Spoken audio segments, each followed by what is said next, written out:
Good afternoon, this is Rami with RC Auto Detail and Carpet Cleaning. Alright, so today we've done a couple of training videos, one on how to buff out headlights, and then one to where how do you restore headlights. So with the two different options, now this is going to be the portion of the training where we're going to talk a little bit about how do you sell this, what does it look like, why does the customer want it, and we're going to break it down into a couple of sections today. So this is our training for add-ons, and today's add-on we're talking about headlight either buffing or restoration.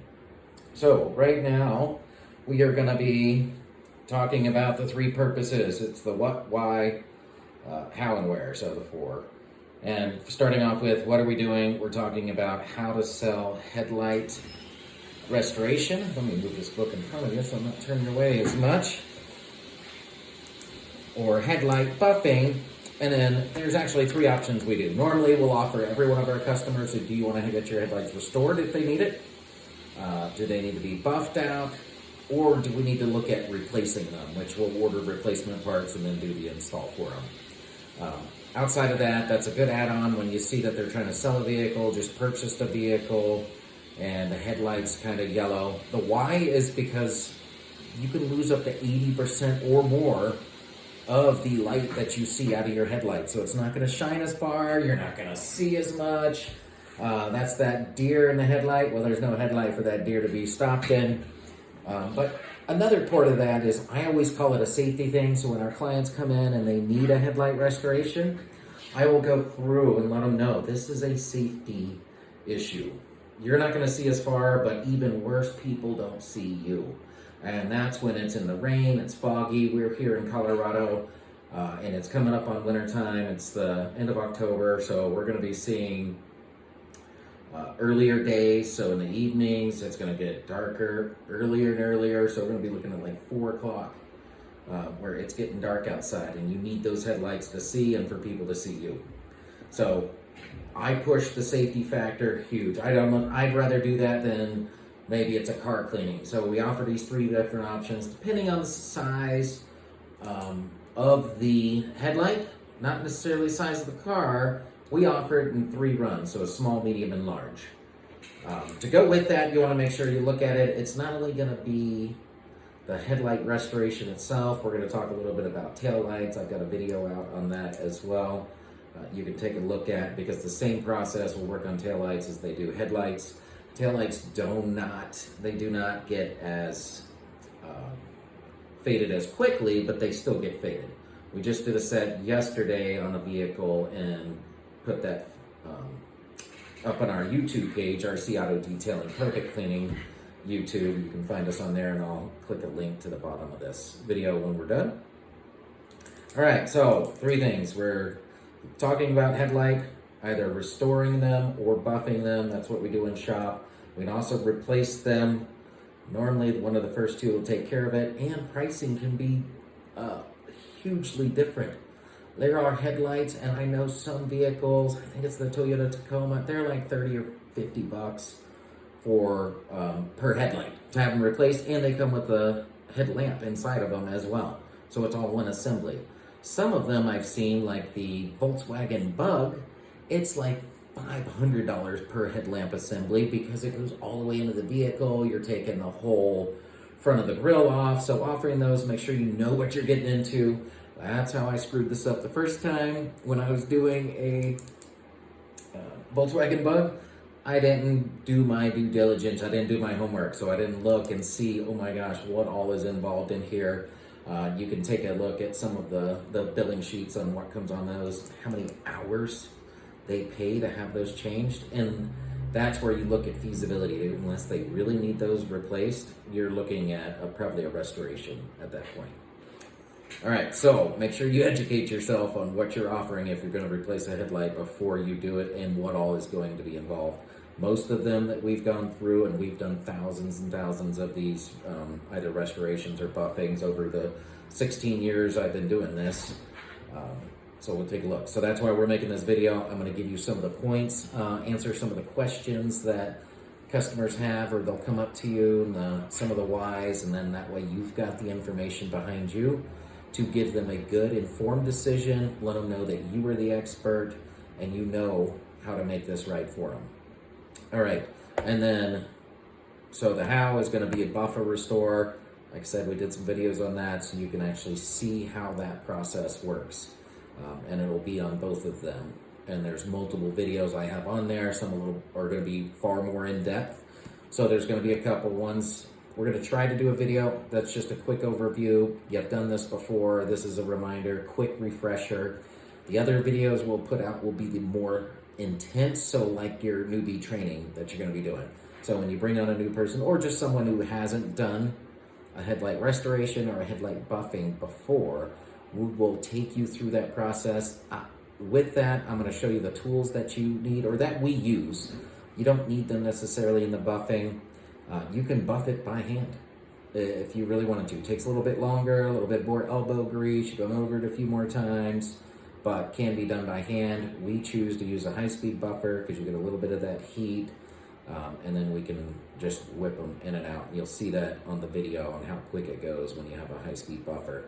It's just how much you're putting into it right now with the investment. If you don't already have some sort of high-speed, orbitals could work. They'll make it better. High-speed just heats it up, makes the process go quick. All right, and then finally what we're going to talk about is where we do this. It can be done mobile. We don't. We have done mobile headlight restorations. It's much easier. We have 2 locations, one in Greeley, Colorado, and one in Fort Collins, Colorado. Having the 2 locations generally will be close enough, but we have done them on site. We've done them in driveways, parking lots, that kind of thing. So it can be done. It can be something you do mobile, and if you have only a mobile business, this is something you can add in. All right, so let's go over some of the selling points that I wanted to talk about. Some of the selling points are going to be, a lot of customers ask it, why does this happen? Why are my headlights faded in the first place? And some people may say it's a cheap plastic. Well, there is an OEM coating, so original equipment manufacturer coating that's on the outside of headlights. And I'm going to show you one right here. So we have a headlight. We use this as our sample. And with our sample, we went through and restored the top portion of it. The bottom portion's not restored. And then you can see some of the oxidation that's going to be on there. And that's where it looks like it's kind of pieces that flecked off. So original equipment and manufacturer coating is the hard coating that's on the outside of all headlights, just these plastic headlights. And then once they start to wear out, you'll see them just come and peel off in pieces. So this is our sample headlight. We took it off one. We actually replaced the headlights in, so we would have this as a sample. We keep one in both shops so we can pull it out and show our clients. So as we went through this process, this is going to be sanded down. We pulled off some of that flaking already, and that generally is going to happen for several reasons. One's you drive the car. So the car is getting beat up. It's outside, right? So the dirt in the air is going to start wearing on this coating, especially if you're not keeping it clean or keeping a coat of wax on them, which we do for a lot of them. There is protected films out there that we sell as well, and I'll get into those a little bit more. Go to our website, you'll see we use WeatherTech products. We have a distributors right down the street from us, so we get most of that stuff next day. They make them 250 headlight, and it's a film, like a paint protection film that goes over the headlight. It absorbs any of that getting beat up, and then you just got to make sure you peel it before it sticks on there for a long time. Made that mistake too. So I have screwed this up a lot, so I will give you the information. Tips and tricks is what we're looking for, and that's what you're going to see in the video. We have kits that come in that we use. We sell them on our website. We have them posted out. You can purchase them through us. I'm not sure where else you would pick those up. I like them because I know they work for that restoration. And you'll see a link down below that I'll put on here that goes to our store where you can pick them up, you can have them shipped out, you can buy them in bulk. And now, getting back to the headlight, so getting it to this phase, let them know what happens to it. It gets oxidized. Oxidized just means plastic rust. Oxidation is rust. Obviously, it's really not rust. It is this getting dried out, and most of it's going to be from the sun. UV is going to dry, crack, chip. It does take some time to make sure, if you maintain these, to keep them a good seeing headlight. So whenever they're parked outside all the time and they're always outdoors, you're going to get more UV on them. That's going to degrade them quicker. So it's going to break down that original coating on the outside. If you go back and look, there could be other reasons. Sometimes they are impact hits. So if they're driving down a gravel road, rocks can hit them and you may see a whole chunk of that OEM because it's a harder coating on the exterior and it's softer underneath. And you can feel that on this example that I have. Softer is that plastic that's underneath that hard OEM coating that's on the outside. So a rock chip can hit it, you'll see a whole chunk flake off, or that may be where it starts yellowing. Sometimes it looks like a bad sunburn and just parts of it are peeling. It's like your skin peeling off when you burn real bad. So we need to go in and fix that. The way you fix that, what causes it to be yellow, and I get asked this a lot too, why is it yellow? So it's not really yellow, it's probably a little more brown, but that's dirt embedded into the plastic. So once the OEM coating's gone, the underneath is soft. So the soft underneath is gonna absorb the dirt. So the dirt gets stuck in the soft coating and that gives it that yellowed look, the yellowed headlights. Just restoring a set of headlights, it makes it look so much better. The car looks better. If they're looking to resell it, you're gonna get more money out of it because the entire vehicle has a better look just from restoring your headlights. And not a super expensive process. Currently, and obviously this changing anytime, I think right now we charge $3 depending on the sizes of it. I would put this one into a medium size category because you have the smaller like round Jeep ones that you'll get. So this one would be our medium. I've seen some F-150s, that giant, there's a whole headlight going all the way around. Those would probably be in our large category. Again, it doesn't matter the vehicle, it's how big the light is. Some of the smaller vehicles have bigger lights. A little off subject, but so does some of the smaller vehicles. They have slanted windshields, so they have longer wiper blades. Threw me off too, didn't make sense, and then you get a truck and they're sitting on a 20, but you get a 28-inch one going through the side. All right, so that means some business is coming in as the phone's ringing behind us. This is just a real quick bring that up. So we have this phone ring to my cell phone, which I am recording this on right now.